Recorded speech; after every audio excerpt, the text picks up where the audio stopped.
As we return live to the capital, and David Dimbleby. Tonight we're in London. We've had the debates, we've had the manifestos. It's now 3 weeks until decision day. And this is Question Time.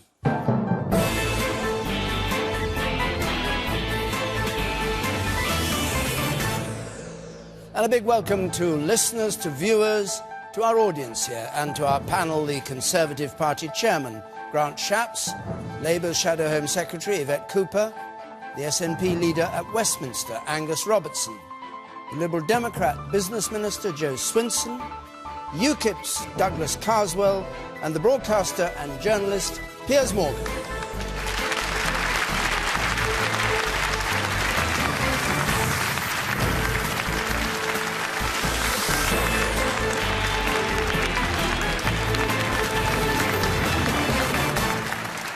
And just a reminder, as ever, you may already be texting and tweeting, but our hashtag BBCQT, you can follow us at BBC Question Time. 83981 is the number to tweet, and the red button tells you what people are saying. Let's just deal with the earlier events tonight, briefly, with a question from Laura Webster, please. Laura Webster. In the event of a hung parliament, who is more dangerous for the UK, UKIP or SNP? Both topics that were touched on. Which is the more dangerous? All right, Douglas Carswell, you begin. I don't think UKIP's dangerous at all. I think what we need in this country is far-reaching change. We've had Tweedledee and Tweedledum politics for as long as anyone can remember. And frankly, many people that I represent in my part of Essex, and I think right across the country, are fed up with it. And what we're beginning to see here is something quite exciting. People realise that politics doesn't have to be like this, and people are starting to vote for change. And I think if we had a strong bloc of UKIP MPs in Parliament in just over a month's time, I think we could ensure that the priorities of the political elite in Westminster were changed and recalibrated, and so they reflected the concerns of ordinary people. And I think that would be incredibly positive for the country, and I think it can be done. And UKIP, according to Nigel Farage, UKIP only really, as long as they get this referendum on Europe, they're up for it. Doesn't matter much what else goes on. I wouldn't want UKIP to be in a coalition in with any government, because that means becoming part of the government, and I'm not in UKIP or politics because I want to be a minister or have a red box. I want change for my country. I think UKIP could support another party if that party was willing to bring about real change. And there are 3 or 4 things that I would insist upon, and I think UKIP would insist on. One is, as the name suggests, a free and fair referendum on the Europe question. But I think in addition to that, I would have grave difficulty in having confidence in any government that wasn't prepared to countenance real far-reaching political reform, including electoral reform, the power to recall MPs, and all sorts of other things that I think we need to change. Well, that was a longer list than your leader gave earlier this evening. But anyway, there we are. Angus Robertson, you heard the spat. No, it wasn't the spat. The debate, the fierce debate between your leader and Ed Miliband about the conditions. She wanted what she called more progressive policies. We can keep the Tories out, and then we'll support you. Is that that's the line? Well, there's a challenge for the Labour Party, isn't there? If the voting public decide that they're not going to give a majority to either the Labour Party or the Conservative Party, and that's what every single opinion poll has showed in recent months, the Labour Party will have a decision to make, whether it is going to be prepared to work with the SNP or whether it's going to allow David Cameron into government. We are absolutely clear. We do not want to see the Tories in government. I obviously would rather see Scotland self-governing and Nicola Sturgeon as our head of government, but that's not on offer in this Westminster general election. But what is happening in Scotland is profound at the moment, and people are turning their backs on the old UK parties. The Labour Party vote is going through the floor, the Liberal Democrats are disappearing, and as we know, there is only one Conservative MP in the whole of Scotland. So we have an opportunity to argue from a strong Scottish perspective in Westminster if we get the result that people are expecting. But we can also contribute by working together with other political parties to have a different kind of politics. And I reflect on the debate that took place in London as we are meeting here this evening, where amongst the largest round of applause from an audience in London was on this very question: why will the Labour Party not work with the SNP if it gives the opportunity of a different kind of politics that says no to austerity, let's do things differently? Why would they let the Tories back in? And that's a question for Yvette Cooper. All right, well, we'll come to Yvette in just a moment. The man there. Thank you. Second row. I think, given the polling ratings, UKIP are unlikely to play a large role. They predict to get only 2 or 3 seats. But I think what's more worrying, and you tried yourself, David, was the lack of openness with Ed Miliband, and I'm sure the Conservatives would have been the same in kind of admitting they are highly likely not to get a majority government, and they're not willing to accept they are going to have to form a coalition. And it's worrying that they don't seem to be even considering a contingency plan in forming a coalition. One for you, Yvette Cooper. Well, I think to go back to the original question from Laura was... And including his. Yeah, and to respond to that as well, who is the most dangerous? I think both are, because both the SNP and both UKIP want to divide us and want to pull us apart. So you've got the SNP who want to divide our nation, pull Scotland away from the rest of the United Kingdom. You have UKIP who want to divide us within our communities. And both of those, I think, would be deeply destructive for Britain. It's significant, though, that we're talking about UKIP and the SNP after the debate, because David Cameron wasn't there, and he wasn't there to defend his record. I think, frankly, that was really quite pathetic. He should have been there to answer questions, to answer for his record.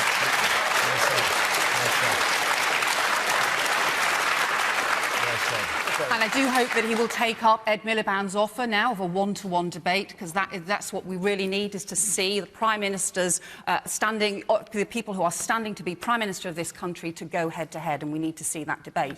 But you asked as well about, you know, what the consequences would be in terms of the points that Angus made. I think, look, the SNP are saying that they don't want a Tory government, but they're asking people to vote SNP as a gamble on not getting a Tory government. Because in the end, by voting SNP, they're actually going to make it more likely that you'll get the Tories having the largest party. And so the only way in the end to guarantee getting a Labour government and not having David Cameron walk back into number 10 is to have a Labour vote for the Labour Party. We don't live in a presidential system, Yvette. It is who can command a majority in the House of Commons that it gets the shot on forming the government. The SNP winning lots of seats in Scotland is a great thing from a Scottish point of view, but the numbers between the SNP and the Labour Party will remain the same. And if between us we can command a majority in the House of Commons, another government can be formed.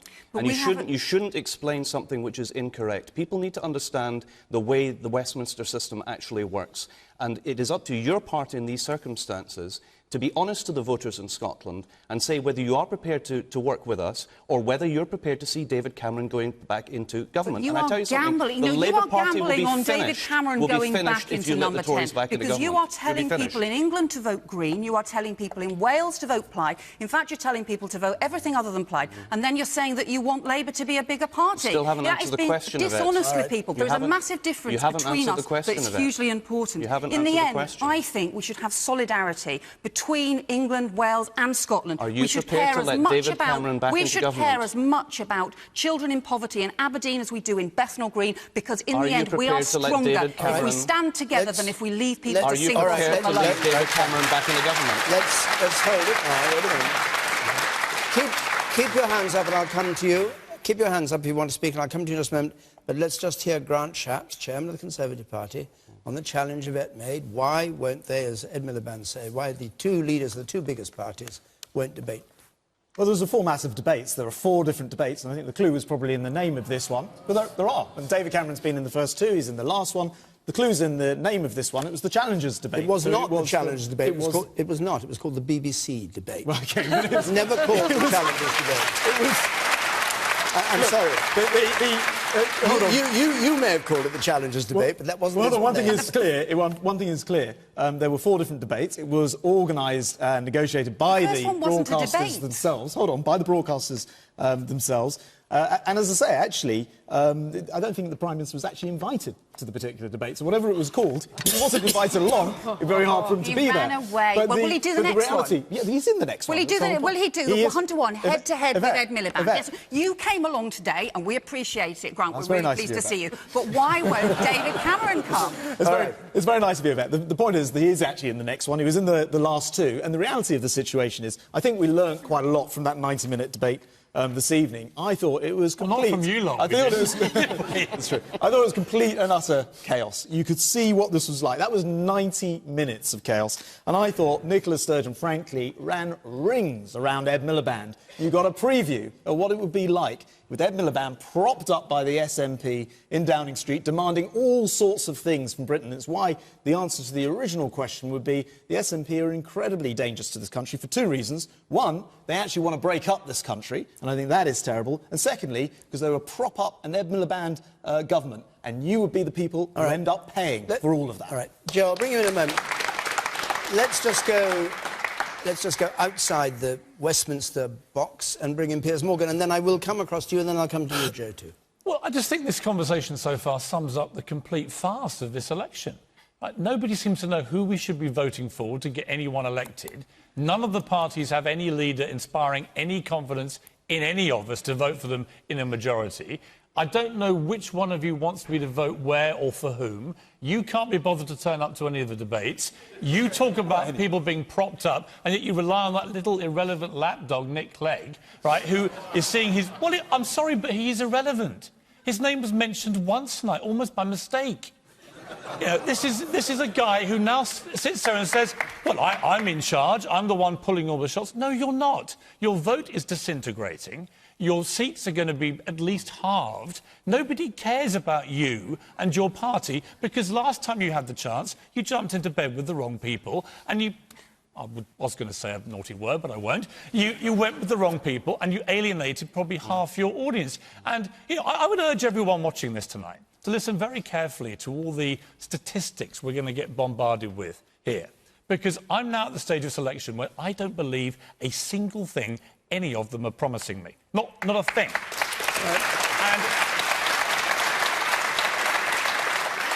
And what concerns me is the democratic process in this country now, where we now have suddenly, apparently, after 5 years of this weird hybrid government, we're now being told that at the last minute we can pull out of the hat 8 billion for the NHS and billions for this and billions for that. We're rolling in it, apparently, after all this austerity, and it's all complete claptrap. All right, fine. Joe Swinson. Well, I mean... Liberal Democrat. What can I say? I'm hurt. There was me thinking that you were going to be a dead cert Liberal Democrat voter at this election. I might have been. I might have been if you hadn't done what you did on tuition fees. I've got 3 kids who've all gone through higher education, and they looked at Nick Clegg at the last election, and he promised them, "I will get rid of tuition fees." And what did he do? He trebled them. Well, he trebled them.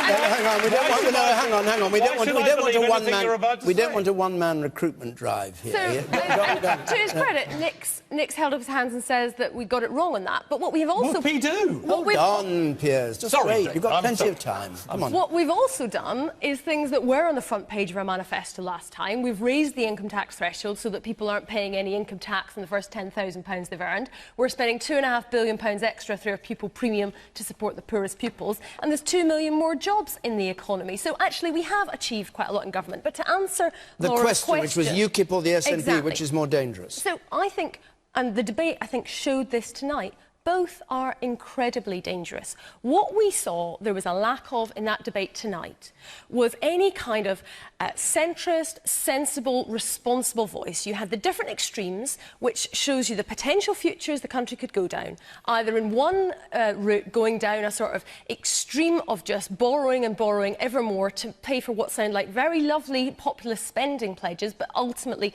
don't have the economic responsibility that we need. Or you have the prospect of a Conservative-led government held ransom by Nigel Farage and this ideological desire to just keep on cutting even after the books have been balanced. That's why you actually need Liberal Democrats. We should have had Liberal Democrats in the debate tonight. And because of the Conservatives' refusal to take part, we didn't have that important, responsible voice tonight in the debate. Right. So David Cameron said Nick Clegg wasn't allowed to go, so Nick Clegg said, OK, I better not go. No, because the broadcasters... That's not a fair characterisation. Nick Clegg was more than happy to turn up. The broadcasters tried to do a deal to make sure that there was at least one debate that David Cameron might agree to take part in, and as a result, that's the format that we got. It was the broadcasters' choice, led by the Prime Minister refusing to turn up. The gentleman there, and a number of other people are coming to you. I'm a UKIP member, and I think for anyone to You're call... a UKIP member? I'm a UKIP member, and I think for people to call UKIP dangerous shows that they're a Labour supporter, and I think for people to call SNP shows that they're quite a Tory supporter, because one of them's going to prop up each other's governments. And like Piers said, with Nick Clegg being, I think, polling below UKIP at the minute, I think the question is, why is Nigel Farage not on the Question Time special about with the other leaders? Yeah. On the one in a fortnight's time? Yeah. Right, OK, well, let's not go into the parties have agreed, let's just establish that. However it came about, and it was obviously very complicated, all the parties have agreed to the 4 events that are taking place. It's a bit late to start saying. I do believe there is a petition, though, challenging that, and it has got a lot of signatures. Yeah, no, and he's going to be on later on that night, because we're very careful to balance the... Forget it for the moment. Let's get on with the subject, which was... you, sir, up there with the spectacles. Yeah, you in the middle. In the middle there, yes. No, the man on the right there with spectacles. You can see... There, look. Keep your hand up till they find you. There we are. You, yes. Go on then, now shoot. My question is, the 2 main parties don't seem to want to tell the electorate what cuts they're going to make. Why won't you tell us? And, you know, please can you, so we can make an informed decision? I'm told you haven't got spectacles. I haven't, no. You need spectacles. All right. Clear vision. What was the question again? Yvette Cooper. You've had a long evening. Yvette Cooper. We've said, look, we've got to bring the deficit down year on year. You've got to balance the books, but you've got to do so in a balanced way. So what the Tories have set out... What cuts are you going to make? What UKIP have said they will support is more extreme cuts in the next few years than we have had in the last few years, and I think that is deeply damaging. So we've said we will make the deficit come down, and we'll do that in a balanced way. And that means you need to do 3 things. First of all, you need to have a fair deal on tax, which includes, for example, increasing the top rate of tax, the highest rate of tax, back up to 50 pence, which the Conservatives and the Liberal Democrats supported them, and that's given tax cuts to millionaires. I think that's unfair. That's a short-term measure, isn't it? And there's other areas... Sorry, is that just... Cuts in public spending. Is that a short-term measure, as Chukwuemeka said it was? We've set it out. This is our plan for the Parliament. It will be throughout the Parliament. It's the right thing to do. It's the right thing to do. He was wrong. This is the whole Parliament, absolutely. Right, okay. Secondly, there will have to be cuts in some department spending, and we've said that. We've already identified, for example, in the Home Office budgets, there are areas where you can make savings, put those back into the front line. For example, we should abolish police and crime commissioners, put that into frontline policing. A whole series of areas like that. That's about £800 million where you can identify savings. Okay. But we would also make sure that you get the economy growing, and so that you get the proceeds of growth. Now, what the Tories have done instead is said, at such an extreme plan, you will have twice the pace of cuts in the next 12 months as we've had in the last. That is going to be devastating, whether it's for our National Health Service, our public services as well. OK, yes. Hold on. I can set out some more. We can go through police and crime commissioners. We can say some more if you want to. I've got you could stand up and read the manifesto till the rest of the programme is over, but I don't want you to do that. But since we're on that, I'm going to take the question from Darren Gange, is it? Yep. And I'll bring you in, Douglas. I'm just about to bring you in. Darren Gange. With a hung Parliament expected at the end of this election, can we trust any of the party's recent spending promises will be kept? And this goes absolutely to the heart of what we hear over and over again on Question Time. How do we know that what they're promising is what they'll do? Douglas Carswell. Darren, unlike the Westminster establishment parties, we've come up with a manifesto that we gave to an independent third-party organisation, the Centre for Economic and Business Research, and we asked them to vet it. And they went through our numbers, and they've signed off, and they've approved it. You may agree with our numbers, you may disagree with our numbers, but it's credible and it's costed. And we're able to say where we're going to cut public spending and how we're going to recalibrate priorities. We're going to cut public spending on things like overseas aid, on things like HS2, on things like the Barnett formula. We're going to reduce the number of government departments in Whitehall. Because we're committed to doing that, we're going to be able to spend money and afford tax cuts. We're going to be able to spend an extra £3 billion on the NHS. We think, unlike the establishment parties, who are talking about £8 billion from the magic money tree, we're talking about real money because we've outlined in detail where we're going to make those cost reductions. Right. Can I ask you a question on that? I mean, let's just... because the question is about whether you really, really mean it. Would you refuse to support a Conservative government if it was not prepared to scrap the Barnett formula, which gives more to Scotland and Wales than it does to England? I mean, it's easy to say, we're going to do this, we're going to do that, we're going to do the other, but would you do that? I couldn't have confidence in a government that was going to pile debt and more debt onto our children and our grandchildren. I asked you about we have to get to grips with it. We have to get to grips with it now. I asked you about the Barnett formula. Yeah, that has to be changed. Right. Absolutely. Angus Robertson. I think there is greater honesty needed about where our cuts going to fall, because we've heard a lot of words, but we've not actually heard any details. And the thing that worries me is that the people who are going to suffer most in the next Parliament are the people who are least able to manage with those cuts, and those are the poorest in our society. I sat in the House of Commons and I watched Yvette and I watched Joe vote with the Tories on a £30 billion austerity proposal in January of this year. And we are now being told that somehow there's a massive difference in the plans between the Labour Party and the Tory party. That is not true. That is misleading. And we need to confront the fact that although the UK is one of the wealthiest states in the world, we have people lining up at food banks.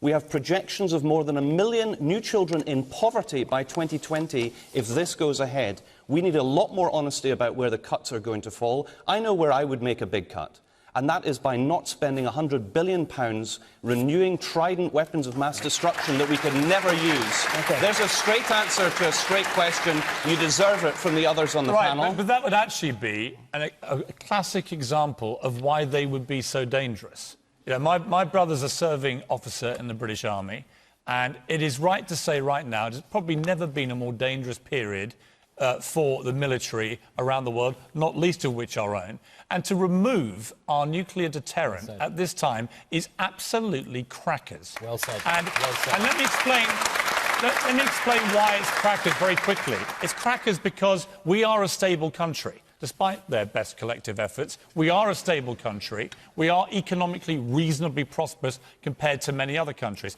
But there are countries around the world that have nuclear power that are deeply unstable, Pakistan and others.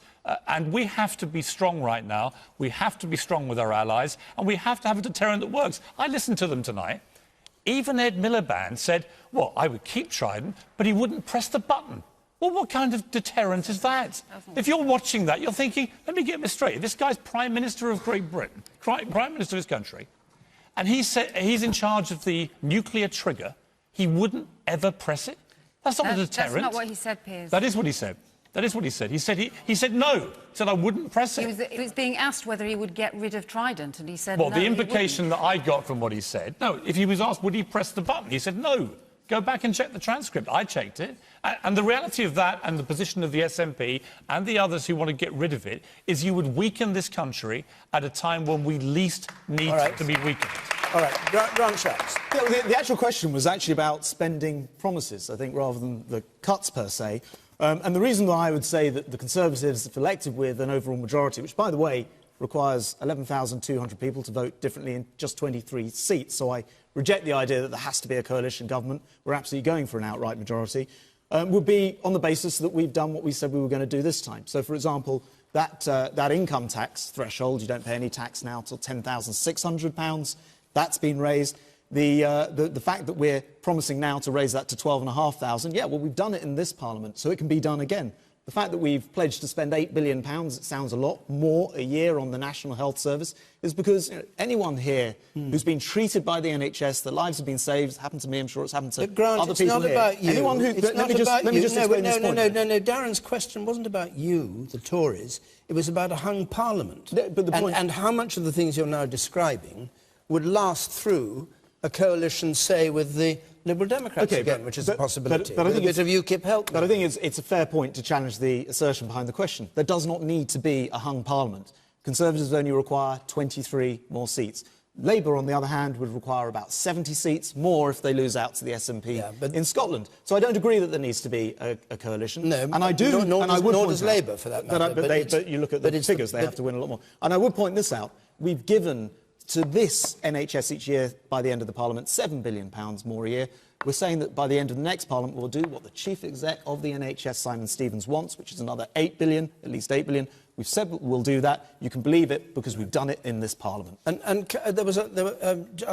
will come to more people in a moment, but Yvette Cooper, can you just clarify the thing that Angus Robertson said, which is always being said, well, you went into the lobbies, the Liberal Democrats into the lobbies with the Tories for £30 billion worth of cuts.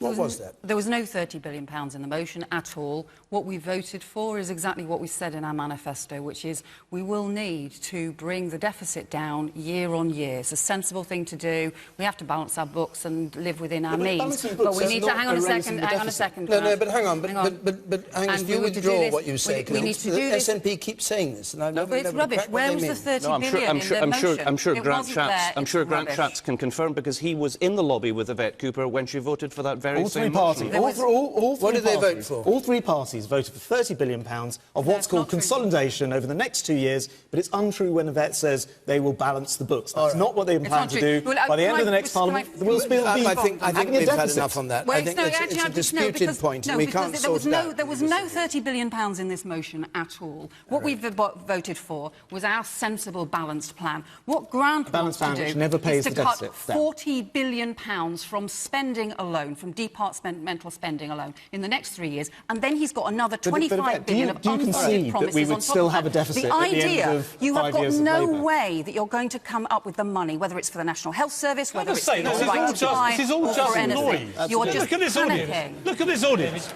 You have completely lost the audience. Look. We're all just sitting there. We're all sitting there going, what are they talking about? Let's recover our audience with the man without spectacles in the green check shirt there. Thank you. Yeah, I'd just like to say there's a lot of confusion about who to vote for, who not to vote for. Yvette's telling us we shouldn't vote SNP because if we vote SNP, we won't get a Labour government, whatever. You know, I don't expect Michael's party to agree with voter reform either, because he's saying he needs an overall majority of a few thousand more votes, when really he needs another 20% of the electorate to vote for him. None of us know who we're wanting to vote for. If we vote for the Greens, it's wasted. If we vote for whoever, it's wasted. Why don't we have a voting system, like, I don't know, single transferable vote or open list system, where none of our votes... Very good. And you say, I just think that listening to some of this is pretty laughable tonight. We've got the SNP and the nationalist parties and UKIP being talked of as extremists. This is ridiculous. They're not extremists at all compared to what we've seen in history.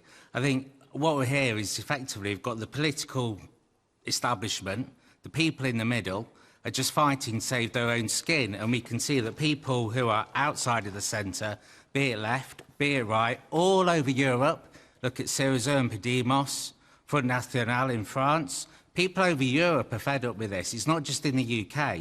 And I think all this arguing over the middle ground is missing the point about what so many people in the UK and across Europe actually want.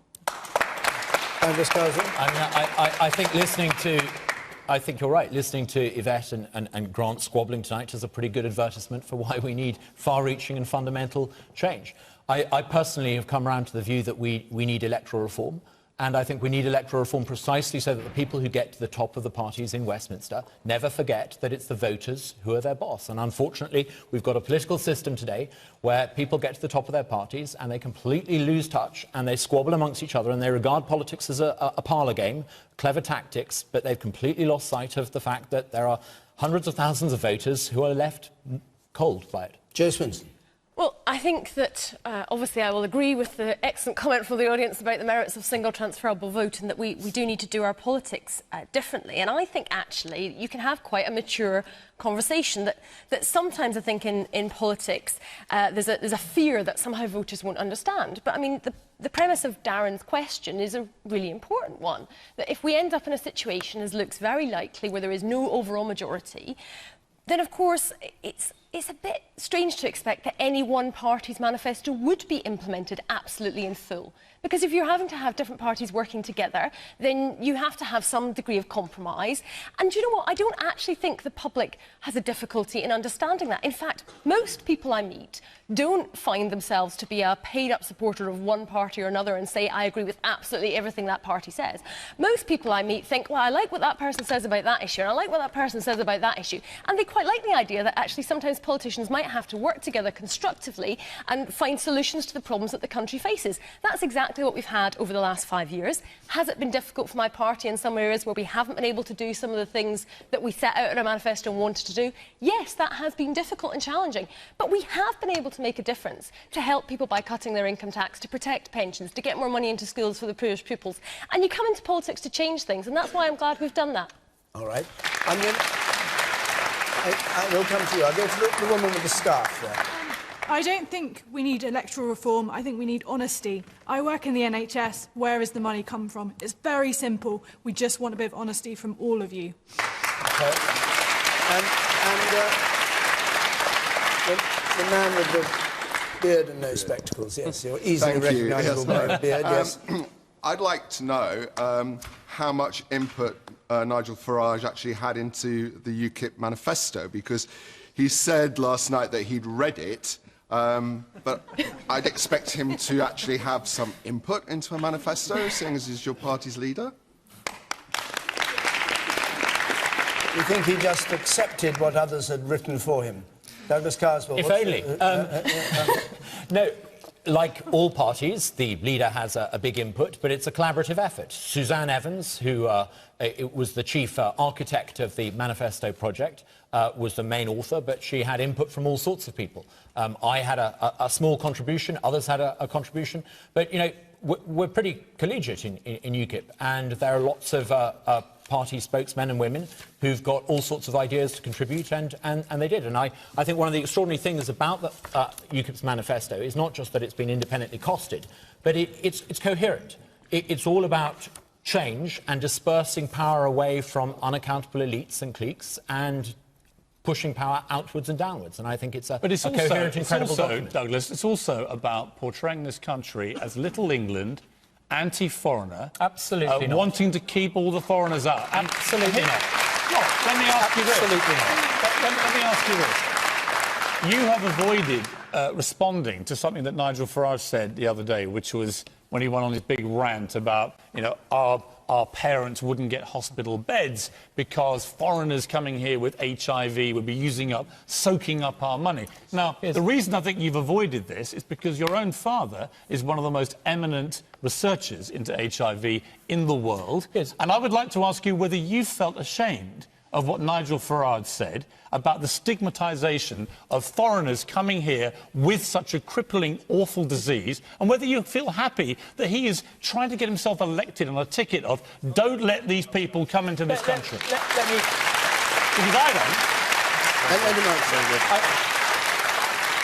I think it's entirely legitimate and right that we should expect that our National Health Service is a national health service and not an international health service. Now, if someone was to fly into this country with no prior connection here at all, and to fly in specifically to access treatment to which they weren't entitled, I think most people would accept that that is wrong. Now, but hang on, and I feel this, I grew up in Uganda in the 1980s, and I feel very strongly about this. The story of HIV has also been a story of enormous progress. Advances in medical science, for which I think we should celebrate. People now have access to retroviral treatments, which mean that people who 20 years ago, people that I knew who had very short life expectancy... Why would Nigel Farage isolate HIV as a stick to beat people with? Why stigmatise those people? Can I finish the point? I think that prejudice has been overcome in Africa and here and throughout the world, and that's something to celebrate. So why increase it now, then? But it's entirely legitimate that during a election campaign... It's entirely legitimate that during a campaign you can raise the issue of how we pay and whether or not our health service can bear the cost of treating people for whom there is no... Let me just put this to you. we talked about your father, and he was obviously in the van of the treatment for HIV. And Nigel Farage went out of his way to talk about HIV rather than other things, infertility treatment, all sorts of other treatments people come here to get. He said, you can come to Britain from anywhere in the world and get diagnosed with HIV and get retroviral drugs costing up to $25,000 a year. We've got to put our own people first. Why did he pick on that? You need to talk to Nigel about... Well, you talk to him more than I do, and you must have asked him this. I think it's entirely legitimate to make the point that our National Health Service is not an... So you weren't embarrassed in any way about what he said? I think it's also important to point out that there has been enormous progress in fighting this terrible disease, and I think that is something that we should celebrate. But more than 1 in 4 doctors working in the NHS have come from overseas. Right, he didn't mention that. He only chose to talk about HIV patients and to stigmatise them. All right. Let's turn... I'll come to you, Angus. Let's turn to the NHS. It came up partly in the debate tonight, but it wasn't one of the main questions we took. But Jake Suett has a question, which I'd like to go to next. Thank you, David. In view of Sir David Nicholson's comments today about the financial state of the NHS, do any of the parties have realistic plans for the future of the health service? Yes. Sir David Nicholson, who had been in charge of the NHS, said a substantial financial problem and said that nobody was facing it in this election. Grant Shapps, do you accept the strictures that made the publicity today? Yeah, well, he actually, if you listen to his interview this morning, went on to say that we had some plans which were perfectly reasonable and deliverable, because what Stephen Simons, the current Chief Executive of the NHS, has asked for is £8 billion, and we are actually, I think I'm the only person on the panel here from a party who's agreed that we will fund the NHS to that amount in the next Parliament. So that is something that we've actually pledged. It's a commitment from the Conservatives. It's a cry from the right that they have too. Well, no, we will do the same in the next Parliament as we've done in this. It's just increased resources on the NHS, and that's in stark contrast to what's happened, as was pointed out in the debate tonight, in Wales, where I think I'm right in saying the NHS has been cut by 8%, the only place in the country where the NHS is run by Labour. Jo Swinson? Well, actually, Liberal Democrats are the party that set out a costed way in which we can give that £8 billion. In terms of Grant's party, this is £8 billion for the NHS, not costed, on top of their £7 billion tax cuts, their £6 billion right to buy, the free holiday in Bali for people I'm expecting next week. You know, the Conservatives seem to have thrown any kind of thought that they need to cost their policies entirely out the window. I'll set out the £8 billion very clearly. No, but wait a minute. Deal with Sir David Nicholson first of all, because he said no parties had got the answer to this, or were prepared to grapple with it. I think he's made the very clear point that funding is the key issue for the NHS. His successor, Simon Stevens, has set out the £30 billion that the NHS needs and said that he believes, although challenging, that they can do another £22 billion through efficiencies within the NHS, and that leaves £8 billion that needs to be found in additional funding, and that's the £8 billion figure that everybody's discussing. We've set out very clearly... So why is David Nicholson going on about no parties facing it, if you've got the solution? I think is he wrong, right or wrong? To be fair, the Labour Party have said £2.5 billion, and the Conservatives haven't put any costings next to their £8 billion. As I say, we're... Well, hold on a minute. First of all, we've already done what Stephen Simons asked us to do for the next year, which is £2 billion, which we have funded. This £8 billion, to be clear, is by the end of the next Parliament. So we're talking in 2020. Yeah. When you bear in mind that during this Parliament we've increased to £7 billion a year, and we start from a healthy economy rather than from an economy which was as bust as Greece 5 years ago, I don't think there's anything impractical and unreasonable about an £8 billion pledge, and we're the only party who's making it. No, you're not the only party that's making it. That is just not true, Grant. Liberal Democrats have done it, and actually we have also set out the taxes that we would change and raise in order to pay for part of that, through changes to capital gains tax, through getting rid of the Shares for Rights scheme, and also we're the only party that's saying we'll balance the books by 2018, which then means we can use the proceeds of growth to invest in the NHS, whereas your party, Grant, will keep on cutting, and Labour won't have balanced the books by then. The man in the white shirt there, on the gangway. Yes, I'm a final year medical student, and I'm going to be joining the NHS in August as a doctor. And I don't really see why the parties across the political spectrum, along with kind of the leaders in healthcare in our country, can't sit around the table and come up with, I don't want to steal the phrase from Grant Shapps, but a kind of long-term healthcare plan for the country. Because I think our NHS is something we should really be proud of, and it's something that's too precious to be used as a political football and kind of each new successive government to come in and make sweeping changes, and nothing ever seems to be kind of concrete and set kind of long-term constant kind of argument. thinking. Piers Morgan, do you agree with that? Yes, I do.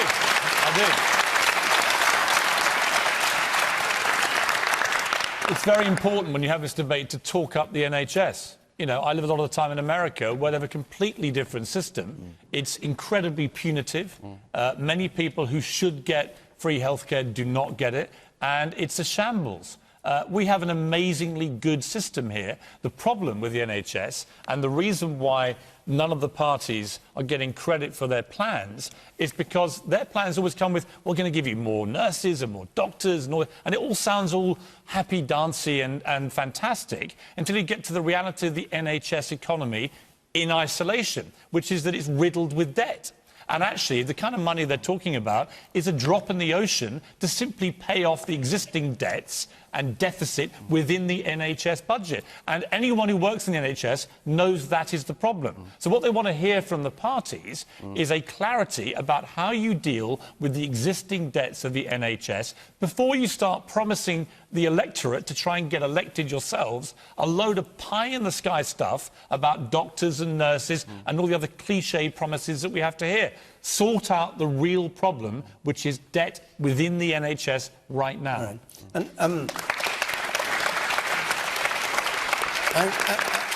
Angus Robertson, the Institute for Fiscal Studies, you probably know this quite well, said the Scottish Government has chosen to protect the NHS in Scotland slightly less than it's been protected in England.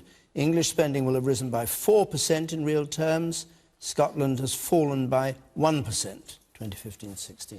Spending in the NHS... Well, first of all, important to point out the NHS in Scotland is a different NHS to the NHS here in England. And since the SNP has been in government, we've increased spending on health in Scotland from 9 billion to 12 billion. So different in what way? Well, the improved investment in the National Health Service in Scotland. And while Piers is right to highlight the issue of debt, which I'm going to come back to in a second, it is also important to acknowledge the role of people who work in the service, the fact that there are more nurses, there are more consultants, there are more doctors. All of that so what's the Institute for Fiscal Studies on about, then, when it says you're spending less than the...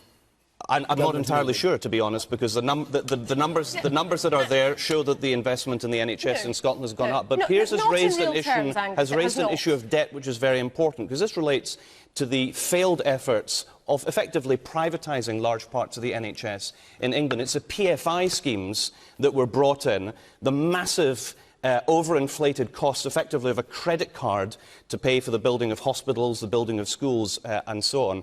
And then in parallel, the ever-growing percentage of the NHS in England that was becoming privatised. And that's where we need some honesty about what's coming down the track, just as there were earlier questions, because we need honesty from the Labour Party and we need honesty from the Conservative Party, both of which parties have pursued in their own ways at different times in government, increasing privatisation of the NHS. And I don't think the majority of people want that in Scotland, and they don't want it in England either. The SNP as well, which is what your party has done. And you're talking about honesty, but the Institute for Fiscal Studies made it crystal clear, particularly in the run-up to the referendum, you were obsessed with independence, you took your eye off the ball, and NHS funding in Scotland was cut, and you had the gall to try and suggest that the NHS was somehow at risk in the referendum, when actually the government at Westminster had been increasing funding. Can I remind you Let's not. No.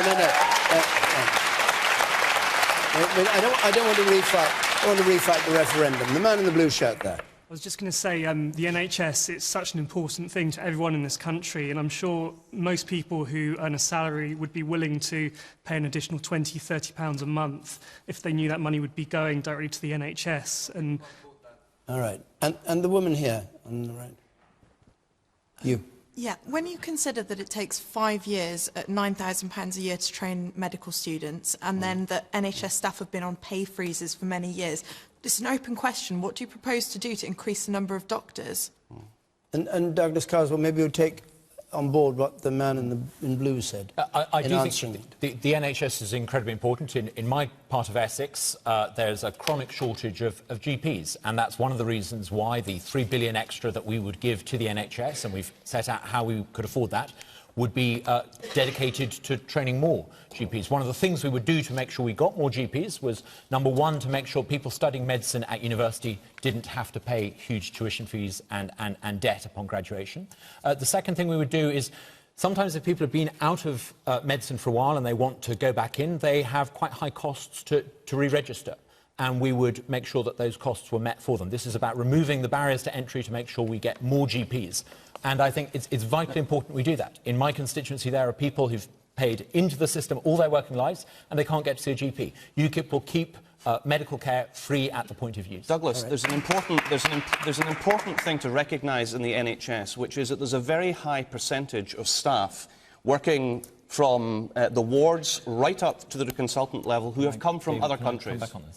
And we owe a huge debt of gratitude to them, as we do to everybody else in the NHS. How can you possibly say that your plans are going to be beneficial to the NHS when you're wanting to send people away from this country? They are not. These are not compatible statements. One of the reasons why we need an Australian points-based system is precisely so we can allow people to come here with the skills we need. And one of the skills we desperately need are people with GP qualifications and people who can work in the NHS. The NHS does need more money, and it needs it now. It's been pushed into crisis. We've seen people waiting longer and longer to get a GP appointment. You ring up at 8 in the morning and you can't get an appointment. We've seen longer waiting times for treatment, and particularly more and more people waiting for longer at A&E. And also hospitals struggling to balance their books. So it needs money now, and what David Nicholson was saying today was that actually we can't wait. We can't wait for 5 years for IOUs from Grant Shapps. We need investment now. So it's an important question, but it's an important question about where's the money going to come from. Are you pledged for the 8 billion? So we would set out a mansion tax, a levy on the tobacco companies and other tax avoidance measures, and raise £2.5 billion extra for the National Health Service to be going into the National Health Service next year. Is that for doctors and nurses, or for that? This is for doctors and nurses. So it's not for the 8 billion? No, but it's separate, is it? It's to go straight away in, because the point about the NHS is it needs more doctors and nurses. Where are you on the 8 billion? Because the 20,000 nurses is important. That is what the NHS does. At the moment, the NHS does not have enough staff to do the job. Have you got the 8 billion or not? Grant Shapps doesn't have the 8 billion. No, he doesn't. But we will arrange the No, he doesn't have it. He doesn't have it. We have said... And we think, no, he doesn't have it. He just keeps saying, oh, well, we'll somehow come up with 8 billion. Well, hold on a minute. It's not just a magic monetary. It's an entirely As he said, Piers said, you're at risk of losing everybody. Your audience at home and your audience here with this chup, chup, chup, chup, chup. I mean, I think we get the point. Thank you. They say they're going to find 8 billion. You say they haven't said how they're going to find it. End of story for the moment. Let's hear from other members of the audience, but just your comments, please, and I want to go on to another question. I'll take the man in spectacles, I think, at the very back. Me. Don't know why we... Yes, to your right. That's it. Thank you. Yes. I am an NHS doctor, and I completely agree with my colleagues who've made comments. I actually find it very depressing, the bickering going on, because it's very bad for staff morale. And healthcare workers, doctors, nurses, allied health professionals are being worked to the bone. We do need a massive injection of finance, because what do the public want at the end of the day? Do we want a universal healthcare system that's the best in the world with short waiting times? We can't do that. We're losing doctors. We're struggling to recruit GPs. And actually, I just find it, the outlook is quite poor. And when you listen to what's being said by the various parties in the run-up to this election, does that give you any comfort? Well, they talk about 8 billion, they talk about 12 billion. It's a sticking plaster at the end of the day. The original question my colleague asked was about the long-term vision, 10, 20, 30 years down the line. What do we actually want? A lot more money? If that's the case, are people prepared to pay for that? I would be prepared to pay for that, but someone needs to take that decision so we can actually sort out the NHS and not keep putting sticking plasters So, on just it. to clarify, yes. So, from your point of view, you need more money, but you don't want it to come from taxation, but from direct contributions. I would be happy for it to come from taxation. It sounds like other members of the audience would agree with that. All right. And the person over there on the right. Yes. You. I'd just like to echo, I think, what the gentleman was saying. I'm genuinely concerned that the NHS is not sustainable in the future, as we're saying 20, 30 years down the line. We talk about other countries, people dying because they're not able to afford healthcare. I'm genuinely concerned that in the UK, people will die because they'll get to a hospital and there won't be enough staff to help them. There won't be a hospital bed. They won't be able to even get in the doors. I recently, unfortunately, had to go to hospital, and I've never seen a hospital so busy. I've never seen staff had to work so hard, and I'm just worried it's not a sustainable thing. And we're talking about putting money in. It's obviously very difficult in the financial situation to get this money. It's all a bit up in the air. I'm genuinely concerned that it's not sustainable. All right, and I'll take one more point for the person there. Yes. Yes, you. The woman with her hand up. Yeah, I just want to make a comment about the fact that no matter what the problem is, Labour seem to want to fix it with a mansion tax, pay off the debt as well as make guarantees. I don't understand how any of that is feasible, and I think it's really irresponsible. All right, well, I think we'll go on. You mention a mansion tax that might bring us to housing, if we've got time. We have, I think, got 10 minutes. Just a word, we're going to be in West Bromwich next week. The week after that, we're in Leeds for this rather special programme with 3 of the party leaders. So if you want to join us, either West Bromwich or Leeds, there's the address on the screen, the telephone number goes along with it. Let's take this question from Marek Wilczynski, please. Right to buy has proved to be a popular policy. Just because it's popular, does that make it right? Just because the policy is popular, does it make it right? And, of course, we've got the Housing Association announcement by the Tories. All right, Yvette Cooper, let's not be too long-winded on this. No criticism. What's your answer? The principle's a good one. People should have the chance to be able to buy their own home. But if it's going to cost £4.5 billion and they haven't identified anywhere that that money is going to come from, what that means in practice is that there will be fewer homes to rent. And we've got an affordable housing crisis, particularly in London. We can't afford to lose £4.5 billion worth of homes. And that's why I think that this is the wrong policy. It's not going to be good for the economy, it's not going to be good for housing, and it's certainly not going to be good for affordable housing that people desperately need. OK, Marek, do you think it's a popular policy, presumably? Do you think it's a wrong policy? It's popular with some people, I think. People who perhaps bought their properties, but people who are waiting for social housing or for just the general condition of the stock that's left behind. It's not good for that. Grant Shapps? I think it's both popular and right, actually. And one of the things that is so good about this new policy is it's, first of all, fully costed. You'll be able to fund this policy by selling the third of the most expensive houses, council houses, and then using that money to provide the discount for somebody in a housing association to buy their home and to rebuild at least one home, one for one. So you don't lose homes. It's not like the very original right to buy. You not only someone gets to buy their home, they also get to build a home to satisfy somebody off the housing waiting list. It's a complicated well, why did you wait until the election campaign to announce it?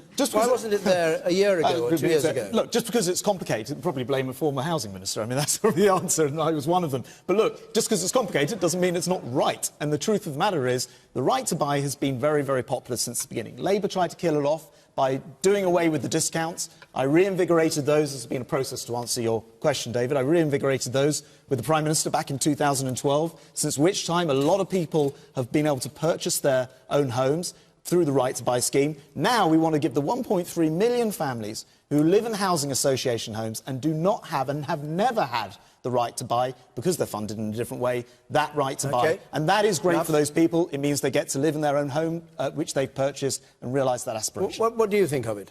For me, you, sir, in the white T-shirt there. I think... No, not you, the person behind you. I'll come to you. Oh, you've also got a white T-shirt on. I'll come to you in a moment. The man behind you in the white T-shirt. And then I'll come forward a row, 2 rows. Yes.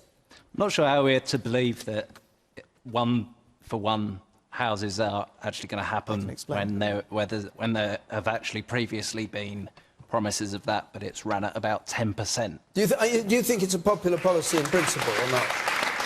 I think it's popular. I think it's popular, but I think the majority of people don't realise that there's such a crisis with social housing stock. Not only... OK, hold on. The lady in front of you, 2 down. Yes. I work in social housing, but I also live in an affordable housing scheme.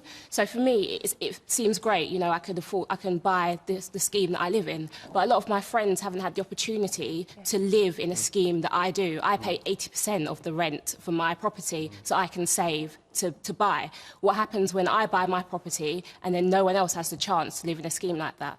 Cutting to the chase.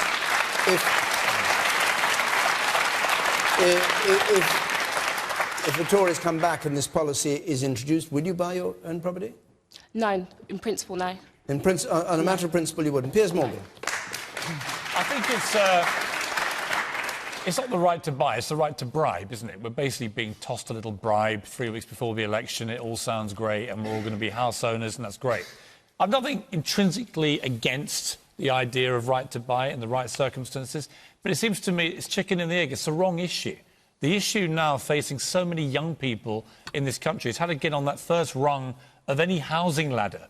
And, you know, one of my sons said to me yesterday, an interesting thing, it's not statistically provable, this. He said, do you know what, Dad? He said, it might be that 90% of my generation never get to own their own house. Now, that probably is not going to be true, but it's the fact that he would even think that and that his friends think that, I think is a real concern in this country. And the reason why they think it is because successive Labour and coalition governments have simply not built enough houses. And they've got to build more houses. Very well. Angus Robertson. Of course, housing is devolved to the Scottish Government. Indeed it is, but we're in front of a London audience, and I find it difficult to understand how many people working, I don't know, in the health service or for the police or in teaching can frankly afford to live anywhere in London. And the idea that the answer to this housing crisis is by bribing people, effectively, for their votes, to pursue what is a perfectly understandable dream, which is owning your own property, but at the cost of everybody else who can't get on the housing ladder, because it's a Ponzi scheme. There's no way there's going to be like-for-like replacement in the social housing scheme, and I think that's hugely irresponsible. In Scotland, we have taken away the right to buy because we want to protect the social Nicola sector. Sturgeon's parents buy her own house through the council right to buy before if you let me finish, we have built more than we have built approaching 5,000 council homes in contrast to 6 under the Liberal Democrats and the Labour Party when they were in government. So your party leader buys her house. 30,000. If you let me finish. Nearly finished, because we have only got a couple of minutes left. 30,000 houses are being constructed by the end of this Parliament in Scotland. That is the right way to go about it. Let's not put the cart before the horse. All right. Let's not put the cart before the horse. Let's make sure that people who can't afford their homes can get homes. Right, I'm going to cut you off because we're coming to the end. That's the important priority, not the other way around. All right, thank you very much. And the comment from Grant Shapps you no doubt heard but didn't respond to. Jo, your turn. Well, I think the lady in the audience hit the nail on the head, really. I mean, this is a popular policy if you're one of the lucky few that it might be able to be helped by it. But, of course, there's many people who are renting privately that this will not do anything for, even though they want to buy a home. And, of course, it doesn't help that wider issue of housing stock. And I think, you know, over many years, successive governments haven't built enough homes, and that is part of the problem. And we need to take a range of different measures, and we've set out the need for more garden cities, helping councils to be able to borrow more, to be able to build more homes that we think will help with this. But I have to say, I did think it was breathtaking in the debate tonight with Nicola Sturgeon when she stood there and she said, we should build 30,000 more homes, we should do this, we should do that. You know, she has been in government for 8 years and she has seen a reduction of 11,000 social homes at a time when the coalition government has increased the social housing stock. I'm going to have to stop you, I'm afraid, Jo. Mr. Carswell, it's your last minute. When another politician comes along with a policy that I agree with, I think I should come out and say I support it. And I do support this policy. I've been spending a lot of time talking to people who live in housing association properties in Clacton, who are very excited about this policy, and I strongly support it. But I do think to address the problem of a shortage of social housing, we should do the sort of thing that my local council started to do, which is to rebuild new stock of council housing. And I think we should look to do that, and I think that is the answer, part of the answer to the problem. Well, my apologies to those of you who've got your hands up. It's late at night, and we have to end our programme because our hour's up, and there's another one to follow us. So I should just say before I go that next week we're going to be in West Bromwich. On the panel, William Hague for the Tories, Paul Nuttall for UKIP. The Green Party leader, Natalie Bennett, will be there. Now, the week after that, we're going to be in Leeds for this special programme with the three party leaders. David Cameron, Ed Miliband, Nick Clegg will each face a question time audience in turn. And that's going to be an hour earlier than usual, 8 o'clock, live here on BBC One. So to be in the audience for either programme, that's West Bromwich next week or Leeds in a week's time for that special programme, apply by going to our website. There's the telephone number and the address. If you're listening on BBC 5 Live, this debate goes on. As you know, I wish it could go on here because there's a lot more to talk about. But Question Time, Extra Time on Radio 5 Live will continue it. Thank you to all of you on the panel who came here, and particular thanks to all of you who sat through the whole debate, everything that followed, and then contributed to this edition of Question Time. I'm very grateful to you from Limehouse in East London. Good night.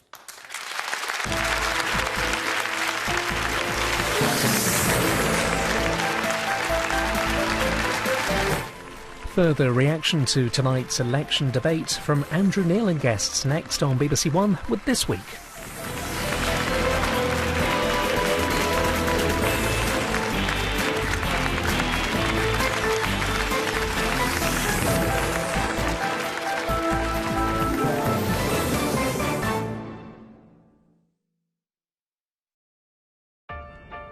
The general election on the BBC, bringing you the news as it happens. Wherever you happen to be, online. And on your mobile.